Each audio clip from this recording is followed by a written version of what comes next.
You know, I actually have a relatively feminine personality structure because I'm pretty high in negative emotion and I'm pretty high in agreeableness. And that's the typical feminine structure. And that's an interesting discussion to have too, because, you know, we have this idea in our culture that you can be a woman born in a man's body. And that's not true. But you can definitely be a man with a feminine personality structure. Like 10% of men are as feminine in their personality as the average woman is. And vice versa, 10% of women are as masculine in their personality as the average man is. Now you can move those boundaries around and say, well, it's 5% and 40 or something. It doesn't matter. But the point is, there's plenty of men who are as feminine in their personality as the average woman. That doesn't mean they're in the wrong body. It just means that men and women are more alike than different, even though they are different, and that there's a huge range within both genders. And we need to know that. Right now, if you look at teenagers, for example, who want to switch genders, 95% of them are unbearably confused. That's what's causing that. And I think there's other reasons too. I think this is a conjecture. When the trans teenagers came after me when I opposed Bill C-16 in Canada on compelled speech grounds, I spent quite a bit of time watching them. And I already kind of knew about that fluid identity crowd. So when I was at Harvard, piercing and tattooing started to become a cultural rage. And I was interested in, well, who's doing this? Because I knew it was a practice that was limited to criminal subtypes and outcasts for a long time. So for example, if you worked in the circus, you were likely to be tattooed, you know, and you toured around the circus, and that was a kind of carny life, and it was an outsider life. And if you were a prisoner, same thing. But then all of a sudden it started to make its inroads into the popular culture. So we studied a group of early adopters of tattooing and piercing from the perspective of personality. Like, who are these people? And they were all highly creative people. Well, and creativity is a trait, and all people who aren't creative, that's wrong. In fact, most people aren't creative at all. And I can explain that later, but they're not. We developed a scale called the Creative Achievement Questionnaire, which assesses lifetime contribution to 13 different creative domains. And that your scores would range from 0, I have no training or talent in this area, to, I think it was 8. I'm an internationally recognized expert in this area, right?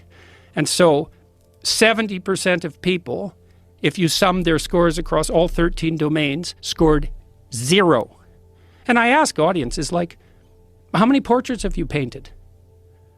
0. How many songs have you composed? 0. How many plays have you written? 0. How many recipes have you invented? Let me stop you. So the tattooed types are high, they were high in creativity. Okay. And a lot of these people who are fluid in their identity are actually high in trait openness. And they do have fluid identities. And some of them are feminine men and masculine women. So yeah, but that doesn't mean that surgery is the cure for that. It does not mean that. I knew a kid in Toronto who was on the autistic spectrum, and a lot of the people who are manifesting serious issues with gender identity are on the autistic spectrum. This is like Abigail Schreier's work in rapid onset gender dysphoria amongst women. Yeah, well, that's a different thing, the rapid onset. That's more like, so part of the reason I objected to Bill C-16 to begin with was because I knew full well as a clinician that as soon as we messed with fundamental sex categories and changed the terminology, we would fatally confuse thousands of young girls. I knew that because I knew the literature on psychological contagion. And it stretches back like 500 years, that literature, 300 years. It's all outlined in a book by Henri Ellenberger called History of, what's the name of the book? History of Psychoanalytic Ideas. It doesn't matter. It's Henri Ellenberger, and it's his main work if you want to look it up. And so psychological contagions are very common. And so one of them, for example, was the satanic ritual abuse accusations that emerged in daycares in the 1980s. And that was a consequence of women going into the workforce en masse, leaving their children with strangers and starting to have pathological fantasies about it, especially if they were borderline schizophrenic. And those fantasies propagated into the population. Okay, so you see people with blue hair, the blue-haired crowd. Well, they're the same people that were doing tattooing and piercing, and they often are literally the same people because they have piercings. It's like, well, they have mutable identities. They're not stable in their identities. That's they're creative. creative people by definition aren't stable in their identities. That's what makes them creative. Now, the downside of that is creativity is a high risk, high return strategy. Your new idea is probably stupid and wrong, and maybe it's fatal. But now and then it's unbelievably successful. And also, now and then, our culture would die without it. So we always have this problem because we have to maintain stability, because otherwise everything degenerates into chaos. But mere stability won't work because the future's different from the past. Like technically different in a non-deterministic way. It's actually different. And so then we have to figure out, well, how do we modify our memories or our traditions at a rate that enables us to keep up with the culture? And the answer to this is, in part, we let creative people play multiple games on the fringe, and some of them are radically successful, and then we copy them. I also think, by the way, that part of what we're seeing in late adolescence, with this insistence on the primacy of felt identity, is the reemergence of suppressed fantasy play that should have taken place at between, say, 3 and 5.